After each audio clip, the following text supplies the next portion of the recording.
Television does not exist for spiritual growth. Let God be your study partner. Nature must be the lesson book for children. There are too many Christians who function just like the world, and that's unfair to the world. Be a co-laborer with God in raising your children. Listen to verse 17. These boys were faithful to God. Read verse 17 with me. For these 4 children, God gave them knowledge and skill in all learning and wisdom. God gave them. That's not to suggest they did not study. God rewarded their study by giving them what their hardest study without Him could not have given to them. He gave them knowledge and wisdom to such an extent that Nebuchadnezzar, having examined them, found them 10 times better. Because they were co-laborers with God in that project of learning. Be a co-laborer with God in raising your children. Don't raise them on the television.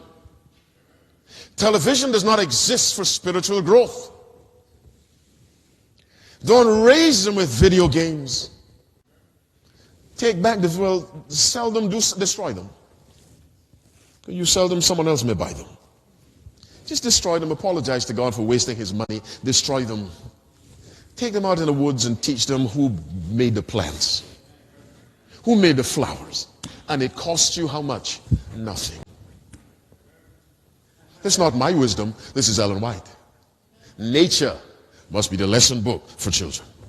And she writes, children raised this way are quick to recognize the voice of God. Be a laborer with God in raising your children. And I'll leave that alone. It's a sensitive subject. But one of the greatest curses on society is a badly raised child. You know, when John the Baptist, when the angel spoke to Zacharias, he said, fear not, Zacharias, Luke 1:13, for thy prayer is heard, and thy wife Elizabeth shall bear thee a son, and thou shalt call his name John.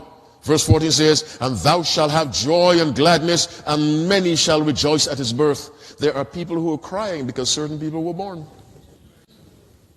I wish he had never been born. The angel said, people will rejoice. They will be glad that you had this child. Be a laborer with God in raising your children. Be a laborer with God in your education. Let God be the silent partner, but the leading partner. So that your education is pursued for one overriding purpose, that you will use it to advance God's kingdom. Let me get you a little angry with me, but please be angry with a smile. The purpose of education is not to get a job. That's the way the world thinks, and we have adopted the thinking of the world. And so we're no different. Let me say it again. I hope this recording system is working. The purpose of an education is not first and foremost to get a job. The purpose of an education is to make us useful in this world and more useful in the world to come. Let me give you the definition. Education, page 13, paragraph 1. Our ideas of education take too narrow and too low a range. There's need for a broader scope, a higher aim. True education means more than the pursuit of a certain course of study. It means more than a preparation for the life that now is. It has to do with the whole being and with the whole period of existence possible to man. That is eternity.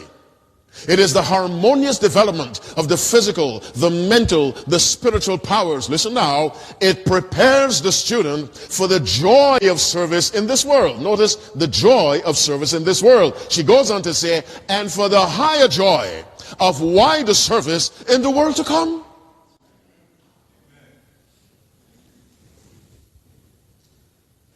Let God be your study partner, because He is the source of all knowledge. Young people, whatever you study, look for God. The heavens declare the glory of God, and the firmament showeth his handiwork. For the invisible things of him from the creation of the world are clearly seen, being understood by the things that are made. The physical world teaches us about God. Let God be your study partner or your tutor. Be a co-laborer with God in your business. It is better to lose money honestly than to make it dishonestly. You look uncomfortable. I'll try to end this as quick as I can. But I have to say it.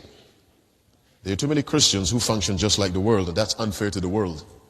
Because the world needs to see what a genuine Christian looks like, so they can make an intelligent decision to be one.